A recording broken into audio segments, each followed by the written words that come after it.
hands together for Randy Griffin as he comes back up on the stage. Woo. So good, so good. How you going, sir? Doing great. Doing Still great. A little tired from the dancing, but good. There you go. You did well. Thank you. You do pull off the most embarrassing dad at points. And that was going to be an embarrassing moment for them, for yeah. sure. So we're looking at this wisdom edge as a scripture in Ecclesiastes 10:10, and it says, if the axe is dull, the edge is unsharpened, more strength is needed, but skill will bring success. Now, we can be dull in a lot of areas. You're looking at someone that's dull in many, more areas than other areas. There are maybe some areas that you're a lot more sharpened in than I am. You're a pretty sharp guy. But I've kind of discovered, hey, if there's going to be anything that you want to not be dull in, is you don't want to be dull in your parenting. No, absolutely You don't want to be dull in your marriage. Correct. You want to make sure that, hey, you get one shot at this thing called life, and so let's do it well. They say that, here on earth, you get to live heaven and hell. And a lot of people, because they've never sharpened up in areas, what happens is that they find their married life, their parenting life, because they're dull, they're unsharpened in those areas, it takes a lot of strength. And parenting's hard. Marriage is hard. Very. I know you said that very quickly. And, it can be tough. And I guess married to us, it's very tough for the ladies that are married to us. And my wife said amen. All right. Amen. She was very quick to say that. And so Proverbs 4:7, it says, wisdom is the principal thing, therefore get wisdom. And so what we wanted to do today is we wanted to give the wisdom edge. Some stuff that you've learned, stuff that I've learned. We wanted to have a bit of a conversation here so that, and today's not just about, we're going to talk manhood. We're going to talk about some men stuff. But you know what? We don't want to exclude all the ladies here. Really what we wanted to do today is we wanted to talk some parenting. We wanted to talk about stuff that we can all get sharpened in. Now, if you don't have kids, that's okay, because one day you're likely going to have kids, or you're going to be an influencer in someone younger than you that's looking up to you, and we need to have that there. So let's just talk about this guy here. How long have you been married? How many kids do you have? Yes, married 16 years, have 3 girls. And do you know their birth dates? Yes. Oh, that's good. Yep. We won't get you to call that out right now because of time's sake, but what I love about your kids, it's very obvious, and there's one in the room here, and the rest are outside having a smoke, I think it is. That's a joke, okay? Smoke or break. It's a joke, right? They're looking after the orphans, probably. And but here's the question. I love your kids. They're so passionate about Jesus. Yeah. I mean, your daughter was up here worship leading and doing an amazing thing. Let's put our hands together. She'll come back from having a smoke. And come on out here, Adelaide. And there you go. No. Every one of them is just incredibly passionate about Jesus. Yep. And I love that. It's awesome. I guess that would mean that you've always been sharp in your marriage, been sharp in your parenting. You've obviously come from a great place where, I'm guessing that you had parents that were pretty sharp in that area. My parents are still married, but Tara and I both come from very dysfunctional houses. And so Tara will tell you, when we got married, I had already started reading marriage books, parenting books. I was like the eternal optimist. I have got this, no problems. And she was like, she just laughed every time that, because she's more of a realist. So we come from very dysfunctional homes. And I think one of the things we realized when we started out was, when we got into stressful situations, like we immediately defaulted to what we had seen at home. And so then we had to realize, oh my gosh, we don't know what to do. So we had to find people, like, can we just watch how you guys talk to each other? Can we watch how you settle disagreements? Like, can we watch how you do dinner? Like, we just didn't know anything. We didn't know the simplest basic things about what is a healthy marriage, family, all of those things. Like we just didn't have a clue because we were defaulting to what our parents did, and that was not good. And so anyway, it's taken a lot of hard work. We've been to intensive marriage therapy. We've been to counseling. We still have counselors. We put a lot. That's still working on you. That's what you're They're trying to still say, working. right? I mean, Tara's there, but yourself. She's yes, yeah. I get it from all angles. Now I've got 3 girls, so it's just, Yeah. no rest for this dad. Well, I had to have, to even up the testosterone in our house, we got 2 male dogs because I was just tired of the estrogen in the place, and it was pretty rough. Yeah, we have a female dog as well, and used to have female bunnies, so it's like, There you go. no rest for the weary. There you go. Well, look, here's the thing is that kids can be planned. Sometimes they're not planned. Yeah. But when you have kids, then what's the goal? Now, for a lot of people, I just want my kids to be happy. I want them to be successful. I want them to one day have a good education, get a good job. We want them to be in good health, right? I think you'd agree you want your kids to be successful. Yes. You want them to not struggle financially. You want them to be in health. And there's nothing wrong with that. But I think we've actually got to go back and go, what is the number one priority for our kids? Yep. And for me, it was a salvation issue for me, because there's going to come a point where our kids are going to pass from this life to the next. And you know what? A lot of parents spend so much time in the education world or in the sporting world. And there's nothing wrong with those things. Yep. But they put all the energy into that with no focus on the spirit world. There comes a point where they move out of the house, and then what's going to happen? And we've got to realize this, is that there's a heaven and hell situation here. And if that spirit priority is not right, we need to shift our priorities in our life. We've got to get that rooted in that. We've got to get a revelation of what happens on the other side. That's kind of what we've got to understand. Now, education's important. We want our kids educated. They need to be a lot more educated than I was. But I came across a very interesting survey. They were looking at 18 to 29-year-olds here in the US, in fact, globally, is the missing generation of the church. And they wanted to know why there was a certain amount. It was approximately about 75% of that age group left the church. They've been raised in church, but in that place they left the church. 25% stayed. And they wanted to know, why did the 25% stay when the 75 left, right? Here we go. Here's just really quickly 5 points here. But number one is they ate together 5 of the 7 nights of the week. That was the first thing, right? You eat That's together? key. Yes, as much as we do. We Yeah. can't agree on what we're going to eat, but we try to eat together. Yeah. Yes. That's great. Yep, we have the same issue in our household. Here's the other thing, serving with family in church. And so, the kids are modeling and seeing what mum and dad does. They're in the place serving in the house. And obviously, you guys serve in the house, have for many years. And as a result, you've got kids that are loving Jesus, serving in the house. Number 3, they had a spiritual experience in the home during the week, whether they were going to a connect group, whether they were praying with the kids.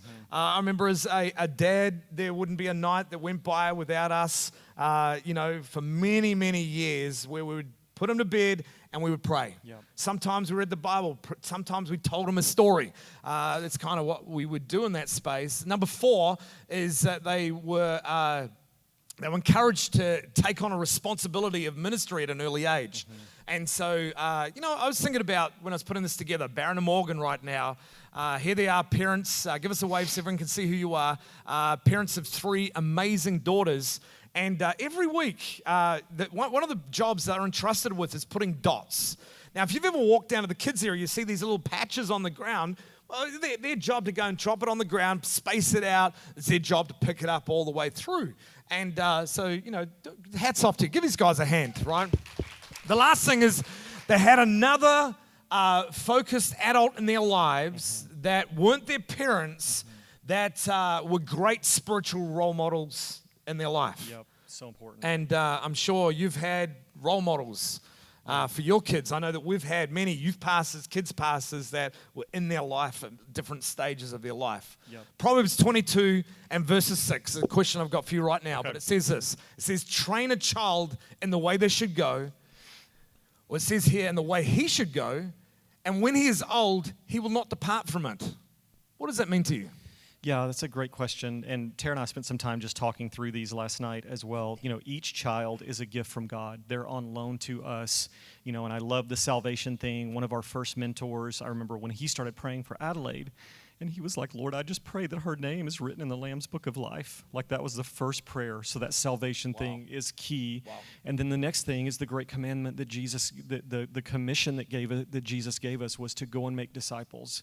And so the first chance we get is our kids, or not the first chance, but it's a really big chance that we get is our kids. And so really what this is talking about is, if they used to make like arrows, and they would get as straight a piece of wood as they could find, and every piece of wood always has a natural bent to it, and so you have to, there's a way that your children are wired. There's a way that God created them. He formed them. Even before we knew them, He knew them. And so it's partnering with the Holy Spirit to figure out, what is Adelaide wired for? Oh, she likes to sing, and she likes to play piano and all of that. Well, if we just had our things, if we just thought, well, no, she needs to be good at math and science, and we need to put her in all these things, and just ignored her natural gifting, that would be really frustrating for her, And I think a lot of parents just, put on, well, I think you need to be doing this, but it really is watching them grow and seeing what their natural gifting is, and leaning into that. Like Tatum, like you guys, you saw something in her. You saw that she has an ability to communicate. She's very eloquent with her words. You guys let her teach and preach in kids' church. Yeah. She did incredible. We need to have her in the adult service. Absolutely. She's few amazing. Weeks. Yes. Oh, she's so excited about that.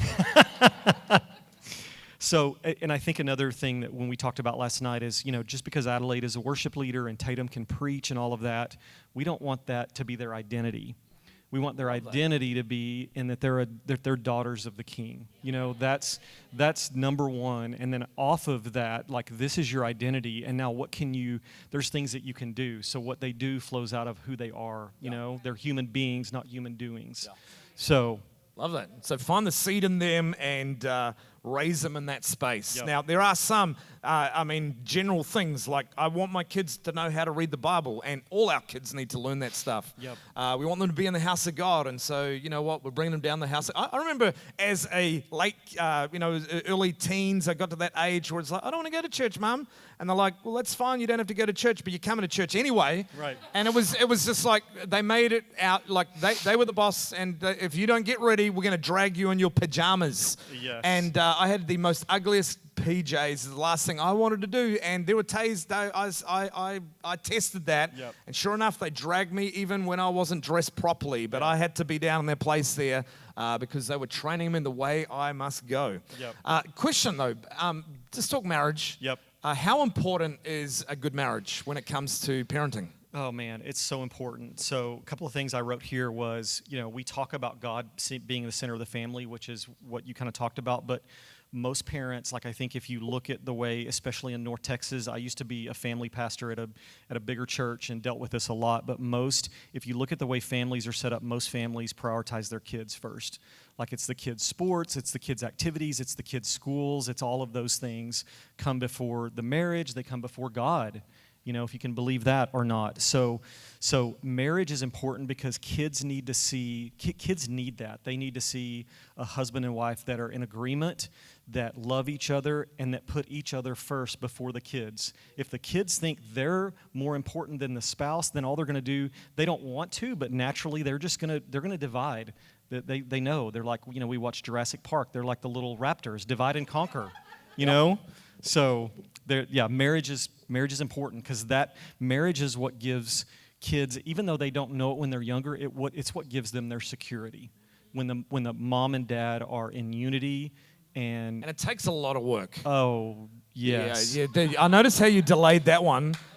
But they can frustrate us sometimes. All the time. And I know that I frustrate her. Yeah. So often. It's just one of those things you've got to work on it because the enemy will get in there. He'll bring the division in the marriage. He'll cause conflict, unforgiveness. Yep. There are times where you have to work on it. Yeah. Yeah, and we've never had a perfect day, I don't think. We were always just the little raptors, or they're always hungry, and they're always... I kind of tell her, just being married to me, it should be perfect for you every day. But I learned very quickly that was far from the truth. Yes. I wrote a couple more things I want to say about that. So, again, we haven't done it perfectly, and I think, one of the things that Tara and I, kind of our true north question, our calibration question is, what is the most important thing for our marriage and for our family? So we're always kind of bouncing, like, all the stuff that needs to happen, like that's where we kind of land, and so marriage is really important. Yeah. And look, I want to just speak if there is dysfunction, if there has even been a separation or divorce, you know what? You can still make what's going on there healthy, if that makes sense. And the kids never want to see mum and dad fighting. I might talk about that a little later on if I get a chance to do that. But you know what? There is no condemnation wherever you're at in this place. But if you are married, then work on it because that's important. Yeah, and I think, Tara really wanted me to say this, and it is so important because it's never too late. It's never too late to start. If you're a grandparent, if you're a great-grandparent, if you still have a breath in you, it's never too late to start on this and, to begin wherever you are. Yeah. So. Are you taking notes? You might want to write that down. So good. Okay, is it my turn? Do I get to ask you a question? Sure. Okay. Have you got a question? So, I was a missionary in New Zealand for a while. Lived in New Zealand and Australia. Yes, go Kiwis, Aussie, Aussie, Aussie, oi, oi, oi. Oi, oi, oi. Yes, Yep. come on. So I know what it's like to leave home, leave country, be in a foreign nation, and you're every time you open your mouth, someone looks at you and they're like, are you like South Africa? Where are you from? They're always guessing where you're from. American, they don't really, sometimes they would say you're from Canada, and you're like, no, I'm not from Canada. So, I had some the other day. I told them I was from New Zealand, and I said, "Do you know where that is?" And they go, "Yeah, it's somewhere in Europe, isn't it?" And I was like, "Yeah, totally, right next to Russia. Yeah, that's where it is." So my question for you, because when I did it, I was single. Well, the first time I did it, I was single. Then Tara and I were married, and we had Adelaide when we moved to Australia. But you moved your entire family here from the other side of the planet. You got 2 grown girls serving in this church plant. How in the world did this happen? What was your secret? Why would you risk so much to move your family over here? Yeah, good question. Jesus makes a statement. He says, "You'll know a person by their fruit." And as I said beforehand, I look at you and I see great fruit with your kids. Yeah. And we got 2 amazing daughters, and they're loving Jesus, serving in the house. I take my hat off to my wife. Honestly, I honor you before everyone in this place. I don't think my fathering alone. Honestly, it was probably 5% dad and 95% my wife. She's an amazing mum to these girls. And but honestly, we have our dreams. There was something that God put inside of us, and so God called us as pastors. But here's the thing: is that they've been coming along for the ride the whole life. Yep. And so, when you're the little kids, it's easy shifting countries. We did that to Australia when they were 3 and 5. That's easy. But when we're 16 and 18, this is when we were looking at this initially. The advice we got is this: unless there's 100% buy-in from the whole family, don't go. You don't want to throw their faith. Yep. We came here on, Spy the Land Out trip. We showed up here. I came back home, thumbs up. Ryan came back, thumbs up. Michaela came back, thumbs up. Someone came back and said, "Hell no, we're not shifting." Right? And it was about the stage of life she was at. It was about her friends. Yep. And you know what? I had a dream. And I could have said, "Well, too bad. Daddy, you're coming with us." But we actually had to lay that dream down. We had to go, "God, we don't understand this. We believe you've called us. I'm parking this, but you know what? Our family is important, and we know that you've spoken to us. We haven't heard the timing yet, but I kind of just had to lay it all down. We had to do that, and we laid it down until the day came where she turned up in the house just after New Year's Eve and said, "I think there's a change coming. I think we're going to Dallas." And that's when Rian said, "3 years too late." True story. And they called me in the room. God had rebirthed something inside of me. Hadn't told anyone. The next day, Michaela, who's living in Canada now, she walks in the room and says, "Hey, this is how me and Cam met. First date." He said, "What do you want to do?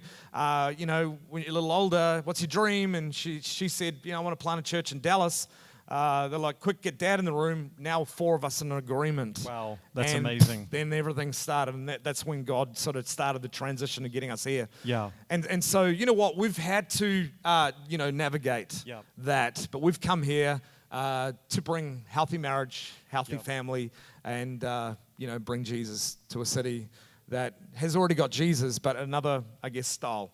And that's kind of what we wanted to do. So let me do, for time's sake, my goodness, look at that time. I got to do this, right? Okay. What do your kids really want from you, Randy? Yeah, great question. So Tara and I were at a conference last week in Nashville, and it was business owners and different things like that, and there was a couple that got up, and they basically had worked their whole life, neglected their kids, sold their business, made millions of dollars, and now their kids have left the house and they've disowned them. You know, and the mom was just crying her heart out, and she's like, all my kids ever said to me was, Mom, I just want you. You know, our kids just want us. They want our time. They want our attention. We think they want the money, the big house, the pool, the jet skis, the boat, the expensive vacations. At the end of the day, they want us, you know? And, you know, Tara and I talk about, they just want us. We tell this to a lot of people. Like, we own a real estate company. My wife could be running companies. I mean, we tell people we live a very throttled life. Like, you know, we live in, you know, Carrollton. This whole area is like, just make money, buy a bigger house, do all the things. Like, we could be doing so much more, but our priority is our family. And so we have to say no to a lot of stuff. Like, we're young, the kids are going to be gone one day, and if we want to work our fingers to the bone, we'll do that. But we will not do that when our kids are at home, because we're just not going to regret not spending time with them. Yeah. You know, it's just not worth it. And there's going to be a day they move out. Yeah. And then you can kind of put the throttle a little deeper if you want to do it. Absolutely. Right? But that's our priority. Our priority is our marriage and our kids. And just like you, like, there's no, you know, we have a conviction on that. There's no job opportunity that's going to come. There's nothing that would come to subvert that, because we've stuck a flag in the ground and said, no, this is what's important. Yeah. Now the world has so many things pulling us this way, that way. How do you do that? Like, when you've got things pulling you this way and that way? Yep. Yeah, so it goes, I think, back to the previous question. Everyone wants your time. So if you've got kids, the school is emailing you nonstop with the next activity, the next program, the next thing they want your kids involved in, the next camping trip, on and on and on. Like, it's inundating. Everybody wants our time. The church wants our time. You know, like, our jobs want our time. Everything wants our time.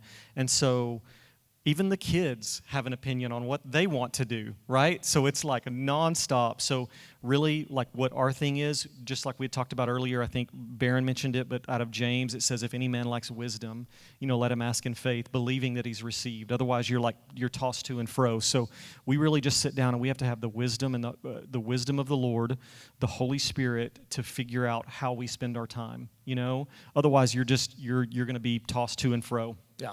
So good. If we could have some music, for time's sake, we want to honor your time and space here.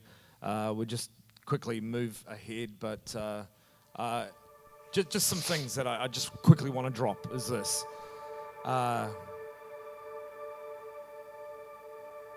You need to deal with the who's in charge. Mm-hmm. It's very important you do that. Yep. So often the kids are running the household. No, you're the parents. But I want them to be my friend. Okay, you're allowed to be friends, but number one, you're a parent. And sometimes you just got to let that'll help you, right? Yeah. Making Jesus number one priority in the household, we kind of talked about that. But you need to make room for the presence of God. Number three, continually working on your marriage. Let's just keep doing that. Four, admit when you mess up. Ever mess up as a dad? Yes, all the time. What do? Repent quickly. Yeah. How often, Summer, have I said sorry when I messed up? No one hears that. Come on, have I ever said sorry? So just know this, that as a dad, when you mess up, you're going to mess up. You're going to make mistakes. There are times I get frustrated. I get angry. I get frustrated at times with them. Yep. But it's just like sometimes actually it's my emotions that are driving me. Yep. My misunderstanding in situations. So that's just the moments where you just go, you know, I was wrong. I'm sorry. And kids need to see that modeled. Yep. Here's the thing is that being in agreement with your spouse is important. Yep. And don't ever bring your disagreements in front of the kids. How often have we argued in front of you? Did you hear that? Yep. There were moments we were ticked off. We had to take it elsewhere. We had to park that for another time. We just didn't fight in front of the kids because it's not healthy, right? Here's another thing that a lot of parents mess up. They don't realize that deeply impacts the spiritual life of your kids. Gossiping in front of your kids about other people. Yeah, it's good. Especially if you're gossiping about other spiritual leaders. Yeah. And so often what happens is families, they'll gossip about people at church or about that man of God or about the pastor. You got to understand that actually your dishonor actually is teaching your kids. And when they see gossip, that they actually, on the inside, they take on that persona. Yeah. So often what happens is they don't realize that actually you are going to ruin their spiritual future. So we just got rid of gossip. We don't gossip. We don't, and there are people that can tick us off. No one in this place, but you don't get on with everyone. Yeah. But we never sit there gossiping about people. We take in that. It's not spiritually. You just don't do that. Yeah. We honor people. We lift them up. Yeah. Right. So good. I have to kind of just final words. Yep. Because I want to get to where we want to do. Okay. Just no more than a minute. Okay. The last question you asked, why do men need to work on themselves? I think if we look at any great athlete, basketball player, anyone, they show up before the game, they're putting, they're shooting layups, they're doing all of that stuff. Like, it's so important for men to work on stuff. If your wife has said, you need to read this book, you need to go see a counselor, you need to get help. If people are saying that to you and you're saying, I don't need help, I just want to be me, I just want to be who I am, I'm fine, I just want to encourage you from up here as someone who didn't want to get help when I really needed help because I was a pastor and I was the man of God and all of those things. We all need people in our lives to speak truth in love, and we just need help. And there's so much more for us, but the enemy gets us bound up into this individualistic kind of, just you're fine, and no one really knows what's going on and all of that stuff. So, my encouragement is we need a tribe of people around us, especially men, to help us. And especially if we didn't have fathers and all of that, we need people speaking into our lives. The brotherhood, man. We need the brotherhood. Amen. Yeah. Yep. Can I read a few statistics just real quick? Do it. 85% of all youth sitting in prison today grew up in a fatherless home. Fatherless homes breed violence. 90% of all homeless and runaway children are from fatherless homes. 80% of rapists are motivated by displaced anger from fatherlessness. 75% of all adolescent patients in chemical abuse centers come from fatherless homes. 71% of all high school kids are from fatherless homes. Like, I have pages of statistics. Dads, you may not be doing it perfect. None of us are going to do it perfect. But don't leave. Stay the course. Just even staying, even if you're dysfunctional, is better than you leaving and being absent. And so fatherlessness, I don't think society gives fathers enough credit. You can look at the statistics and see everybody needs a dad. Everybody needs a father, And so it's important. Yeah. Fatherhood's important. Hey, as a grown man, Yep. I still need my dad. Yeah. And if you don't have a dad, get another dad. Adopt one. And I have an amazing dad who's alive on the other side of the planet. I talk to him a lot. But I also bring into my world spiritual dads. Yeah. I want to encourage all the men. Who's your spiritual dad? Yeah. Who's that person you look to? There's those moments, it's going to be okay. I mean, it's people like Ricky in this room here. I just love hanging out with. Yep. He's a dad. Yep. You just get around Mark Bloom and it's just like, I feel Dad just bringing the encouragements needed. Yep. You need to have someone in your world, and even if you're 80 years of age, Yeah. you need someone. Yep. We're going to finish off by doing this. And look, we've gone over time. I apologize if you've got to go. We respect that. Feel free to slip out. But I do want to do one thing. What we're going to do is this, we're going to, very shortly, we're going to turn the music up. I want husbands and wives. I'm going to talk to single people shortly, but I'm going to ask husbands and wives to have a conversation. And the question is this: what are we going to do differently? What is the wisdom we're going to sharpen up on? Yep. Right? Now, when we have this conversation, it's not, okay, Rian, this is what you're going to do. No. The conversation is, this is what I'm going to do. Or maybe a suggestion of, hey, maybe we should start praying with our kids. Yeah. We want you just to have a bit of a conversation here about that. Now, here's the thing. We're all at different stages. You may even want to talk about your grandkids, if that's your zone. But I want you to have a conversation. We're going to have some prayers that are going to just come through.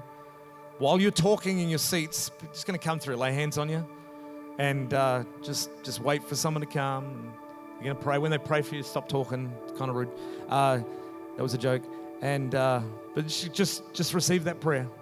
We want to pray for favor, blessing. If you're single in this place, why don't you just take this time just to have a conversation with yourself about maybe some of these things that you apply to your life before you start. Because so many of these things we wish we knew beforehand. Yeah. Rather than making a mistake and change it up, you can make a decision about that. If you're going through pain, a separation, you could maybe even ask the prayer to pray for something in that space there. And so why don't you start talking right now?